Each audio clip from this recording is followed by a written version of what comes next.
ಎಲ್ಲವಕ್ಕೊಂದು ವೈಜ್ಞಾನಿಕ ಉತ್ತರವನ್ನು ಕೊಡಬೇಕು. ಕಂದಾಚಾರ ಉತ್ತರ ಕೊಟ್ಟರೆ ಏನು ಉಪಯೋಗ ಆಗಲ್ಲ. ಈ ನಮ್ಮಲ್ಲಿ ಸತ್ತವ್ರಿಗೆ ಏನು ಮಾಡ್ತೀರಿ, ಸಮಾಧಿ ಅಂತೀರ. ಯಾಕೆ ಸಮಾಧಿ? ಅದಕ್ಕೂ ಧಾರ್ಮಿಕ ಆಚರಣೆ ಎಂದರು. ಇದ್ರ ಉದ್ದೇಶ ಏನು? ಮನುಷ್ಯ ಪ್ರಾಣ ಹೋದ ಮೇಲೆ, ಶರೀರ ಶವ ಆದಮೇಲೆ ಇಲ್ಲಿ ಬರುವಂಥ ಫಂಗಸ್ಗಳು, ಕೀಟಗಳು ಭಾಳ ಅಪಾಯಕಾರಿ. ಪ್ರಾಣಿಗಳ ದೇಹದಿಂದ ಬರುವಂಥ ಕೀಟಗಳಿಂದ ಮನುಷ್ಯನ ಸಿಲುಬರುವಂಥ ಕ್ರಿಮಿಗಳು ಭಾಳ ಅಪಾಯಕಾರಿ.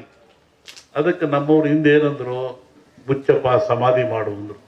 ಎಷ್ಟು ಗುಂಡಿ ತೆಗೀರಿ, ಅದ್ರ ಕೆಳಗೆ ಕೊಂಡಸ್ರಿ, ಆಮೇಲೆ ಬಸವಗಟ್ಟಿ ಹಾಕ್ರಿ, ಮುಚ್ಚಿರಿ, ತುಳಿರಿ ಅಂದರು.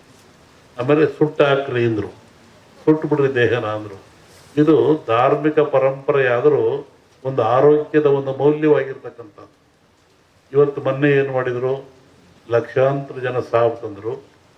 ಸಾವು ತಂದು ಗುಂಡಿ ತೆಗೆದ್ರು, ಹೆಸರು ತಗೊಂಡೋಗಿ ಎಲ್ಲ ಎಣ್ಣೆಗಳನ್ನು ಸಾಮೂಹಿಕವಾಗಿ ಗುಂಡಿ ತಿಕ್ಕಿ ಹಾಕಿದ್ರು, ಬೆಂಕಿಗೆ ಹಾಕಿರು. ಆದರೆ ಅವ್ಯಾವೂ ತನ್ನ ಶರೀರದ ಬ್ಯಾಕ್ಟೀರಿಯಾ ಕಳ್ಕೊಳ್ಳಿಲ್ಲ. ಅವೆಲ್ಲ ಏನಾಗ್ತವೆ, ಭೂಮಿಯ ಗಾಳಿಯ ಸಂಪರ್ಕದಿಂದ ಮೇಲೆ ಬರ್ತದೆ. ಅದು ಆಕಾಶ ತತ್ವ, ಅಲ್ಲಿ ಕಾಸ್ಮಿಕ್ ರೇಸ್ ಅಂತ. ಭೂಮಿಗೂ ಆಕಾಶಕ್ಕೂ ಒಂದು ಮಧ್ಯೆ ಒಂದು ಲೇಯರ್ ಇರ್ತದೆ, ಕಾಸ್ಮಿಕ್ ಲೇಯರ್. ಅಲ್ಲಿ ಎಲ್ಲ ಸಂಗ್ರಹ ಆಗ್ತದೆ. ಹೆಂಗೆ ನೀರು ಮೇಲೋಗಿ ಮೋಡವಾಗಿ ಗಾಳಿಯಿಂದ ಭೂಮಿಗೆ ಬರ್ತದೆ, ಹಾಗೆ ಒತ್ತಡ ಬಂದಾಗ ಅವು ಕೆಳಗೆ ಬರ್ತದೆ. ಅವು ನಿರ್ವಾತ ಪ್ರದೇಶ ಉತ್ಪತ್ತಿ ಆಗ್ತದೆ. ಅವಾಗ ಮನುಷ್ಯನ ಮೇಲೆ ಅಟ್ಯಾಕ್ ಆಗ್ತವೆ. ಅವಾಗ ಮನುಷ್ಯ ಸಾಯ್ತಾನೆ. ಇದನ್ನು ನಾವೇ ಹಿಂದೂ ಇದೆ, ಇದು ರಾವ್ ಹೊಡಿತು ಅಂದರು, ನೆಲಪಟ್ಟು ಹೊಡಿತು ಅಂದರು. ಇದನ್ನೆಲ್ಲ ಎಂತಹ ಕ್ರಿಯೆ ಬರ್ತವೆ. ಅದಕ್ಕೆ ಎಚ್ಚರವಾಗಿರ್ರಿ, ಭಾಳ ಮುಖ್ಯವಾಗಿರಬೇಕು ಅಂತ. ಇನ್ನೂ ಅನೇಕ ಕ್ರಿಯೆ ತಗೊಂಡ್ರೆ ಎದರ ಅವಶ್ಯಕತೆ ಇಲ್ಲ. ಇದು ಪ್ರಾಣ ಕಳೆಯುವಂಥ ಕಾಯಿಲೆ ಅಲ್ಲ.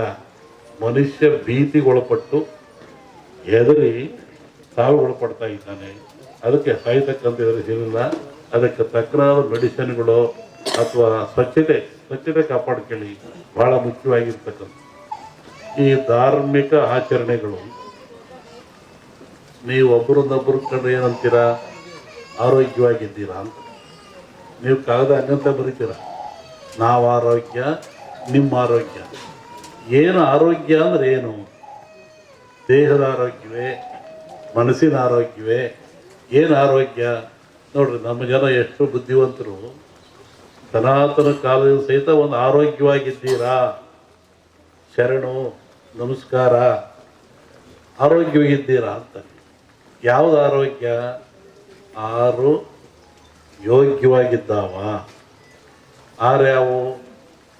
ಮನುಷ್ಯರ್ತಕ್ಕಂಥ ಆರು ಯೋಗ್ಯವಾಗಿದ್ದಾವೆ. ಚೆನ್ನಾಗಿಟ್ಕೊಂಡು ಚೆನ್ನಾಗಿರ್ತೀರ ಅಂತ. ಕಾಮ, ಕ್ರೋಧ, ಮೋಹ, ಮದ. ನಾನು ಜೀವನದಲ್ಲಿ ಮಠ ಬರ್ತಿಲ್ಲ.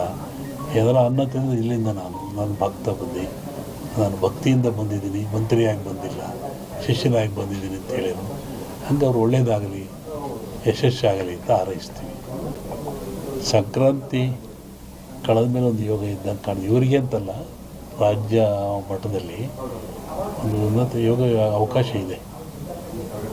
ಹೋಗಿದ್ದಲ್ಲ, ಅದು ರಾಜ್ಯದ ಮಟ್ಟದ್ದು. ನಿಮ್ಮ ರಾಜ್ಯದ ಮಟ್ಟಕ್ಕೆ ಸಂಕ್ರಾಂತಿ ಮೇಲೆ ರಾಜಕೀಯ ವಿಪ್ಲವ ಆಗೋ ಲಕ್ಷಣ ಇದೆ.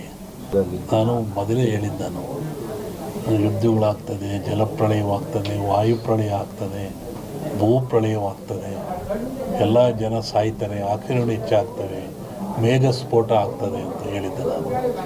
ಇನ್ನೂ ಒಂದು ಮೇಘ ಸ್ಫೋಟ ಆಗೋದ್ರಿದೆ. ಊಹಿಸಲಾರದ ಒಂದು ದುಃಖ ಈ ಭಾರತಕ್ಕೆ ಬರ್ತದೆ. ಪ್ರಕೃತಿದತ್ತವಾಗಿ ಆಗ್ತದೆ ಮೇಘ ಸ್ಫೋಟ. ಅದನ್ನು ಹೇಳಿದ್ದೆ ನಾನು, ಮನೆಯಲ್ಲೂ ಹೇಳಿದ್ದೆ ನಾನು ಮನೆಯಲ್ಲಿ. ಒಟ್ಟಿಗೆ ಜನಜೀವನ ಅಸ್ಥಿರ. ಯಾವಾಗ ಮನೆಗೆ ಬರ್ತಾನೆ ಹೋಗ್ತಾನೆ ಅಂತ ಹೇಳೋದು ಕಷ್ಟ. ಅಸ್ಥಿರ ಇನ್ನೂ ಜಾಸ್ತಿ ಆಗ್ತದೆ. ಅದು ಅದರಲ್ಲಿ ಅರಸನಾಲಯಕ್ಕೆ ಕಾರ್ಮೋಡ ಕವಿದೀತು. ಅದು ರಾಜ್ಯಕ್ಕೂ ಇದೆ, ಸೆಂಟ್ರಲ್ಗೂ ಇದೆ. ಹಿಂದೆ ಹೇಳಿದ್ದು 2-3 ಜನ ಪ್ರೈಮ್ ಮಿನಿಸ್ಟರ್ ಕೊಲೆ ಆಗ್ತಾರೆ, ಸಾಯ್ತಾರೆ ಅಂತ. ಅದು ಆಗ್ತದೆ. ಸಂವತ್ಸರ ಪರದಲ್ಲಿ ಕಷ್ಟ, ಬಡ ಲಕ್ಷಣ. ದ್ವೇಷ, ಅಸೂಯೆ, ಈ ಮಧ್ಯೆ ಒಂದಿಬ್ಬರು ಬಲಿ ಆಗ್ತಾರೆ. ಹೇಳಿದ್ದಲ್ಲ, ಸಂಕ್ರಾಂತಿ ಮೇಲೆ ವಿಪ್ಲವ ಆಗೋ ಲಕ್ಷಣ ಇದೆ. ಇಲ್ಲ ಸರ್, ಸಿದ್ದರಾಮಯ್ಯಗೆ ತೊಂದರೆ ಇಲ್ಲ. ಮೋಡ ಬರುತ್ತೆ ಮೋಡ ಹೋಗುತ್ತೆ ಅಷ್ಟೆ. ಏನು ಆಶೀರ್ವಾದ ಬಂದರೆ ಆಶೀರ್ವಾದ ಆಗ್ತದೆ. ಜಗತ್ತಿನ ಸುದ್ದಿ ಈಗಲೂ ಇದೆ. ಅವಾಗ ಸಂಕ್ರಾಂತಿ ಒಳಗೆ ಮೇಘಸ್ಫೋಟ ಅನ್ನಲ್ಲ, ರಾಜಕೀಯ ವಿಪ್ಲವ, ಇನ್ನೊಂದು ಸತಿ ಥರ ಆಕ್ಸಿಡೆಂಟು ಆಗ ಲಕ್ಷಣ ಇದೆ. ಅದು ಹೇಳಿದೆ ಫ್ಲೋಟ್ ಮೇಘ ವಾಯು ಫ್ಲೈಟ್ದೆಲ್ಲ ಹೇಳಿದ್ದಲ್ಲ, ಫ್ಲೈಟ್ ಬಿತ್ತು, ಜನ ಸಾಯ್ತಾರೆ, ಮರಣ ಆಗ್ತದೆ, ಜಲಪ್ರಳಯವಾಗ್ತದೆ, ಸಮುದ್ರದಲ್ಲಿ ಆಗ್ತದೆ ಎಲ್ಲ ಹೇಳಿದ್ದಲ್ಲ, ಆಗ್ತದೆ. ಇನ್ನೊಂದು ಶ್ರಾವಣದಲ್ಲಿ ಹೇಳ್ತೀನಿ, ಜನವರಿ ಒಳಗೊಂದು ದೊಡ್ಡ ಆಘಾತ ಆಗೋ ಲಕ್ಷಣ ಇದೆ ಇಂಡಿಯಾಕ್ಕೆ. ಸೂಳೆಯ ಮಗನುಟ್ಟಿ, ಇದನ್ನು ಇಟ್ಕೊಂಡಿದ್ವಿ, ಪರಿಹಾರ ಮುಂದೆ ಹೇಳ್ತೀನಿ. ಸೂಳೆಯ ಮಗನುಟ್ಟಿ ಆಳುವನು ಮುನಿಪುರವ, ಯುದ್ಧವಿಲ್ಲದ ಮಡಿಯೇ ಪುರವಲ್ಲ ಕೂಳಾದೀತು. ಇದು ಹಾಕ್ರಿ, ಇದು ರಿಸಲ್ಟ್ ಹೇಳ್ತೀನಿ, ಆಮೇಲೆ ಬಿಡಿಸಿ ಹೇಳ್ತೀನಿ ಅದನ್ನು ಏನು ಅಂತ.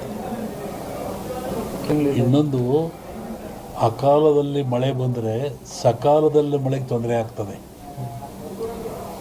ಮುಂದೆ ಬೇಕಾದಾಗ ಮಳೆ ಬರಲ್ಲ.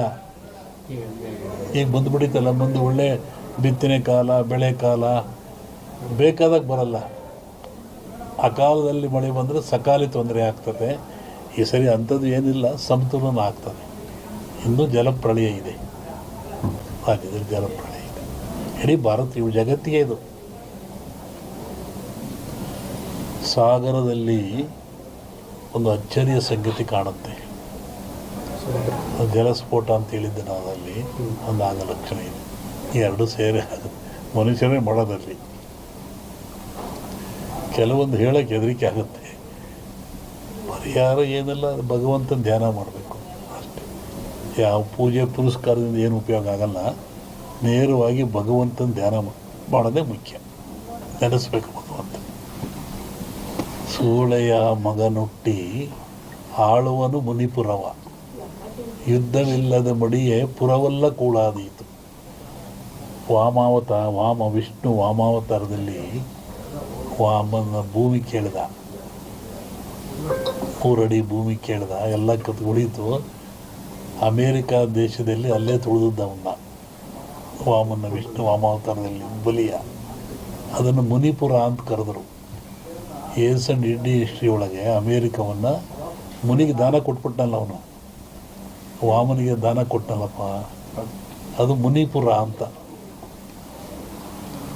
ಯುದ್ಧವಿಲ್ಲದ ಮಡಿಯ ಪುರವಲ್ಲ ಕೂಳಾದೀತು ಅಂತ. ಮುನಿಪುರ ಅಂದರೆ ಅಮೇರಿಕವನ್ನು ಮುನಿಪುರ ಅಂತ ಕರೀತಾರೆ. ಅದು ಅಮೇರಿಕ ಒಂದು ದೇಶದಾಗೆಲ್ಲ ಎಲ್ಲರೂ ಸೇರ್ಕೊಂಡಿರೋದಲ್ಲಿ. ಶ್ರಾವಣದ ಮೇಲೆ ಹೇಳ್ತೀನಿ ಅದ್ರ ಬಗ್ಗೆ. ಹೇಳಿದ್ದೀನಿ, ಇನ್ನೂ ನೋಡ್ತಿರ್ಬೇಕಾರೆ. ಹಿಂದೆಲ್ಲ ಹೇಳಿದ್ನಲ್ಲ, ಮೊನ್ನೆ ಹೇಳಿದ, ಕೆಲವು ಮುಳುಗ್ತವೆ ದೇಶಗಳು, ಕೆಲವು ಹೇಳ್ತವೆ, ಹೊಸ ರಾಜ್ಯಗಳು ಉತ್ಪತ್ತಿ ಆಗ್ತವೆ ಅಂತ ಮೊನ್ನೆ ಹೇಳಿದ್ನಲ್ಲ. ಮತ್ತು ಮದ್ದಿಲ್ಲದ ಕಾಯಿಲೆ ಬರುತ್ತೆ, 5 ವರ್ಷ ಇರುತ್ತೆ ಕಾಯಿಲೆ ಅದು. ಮತ್ತು ಕೊರೋನಾ ಬಂತು.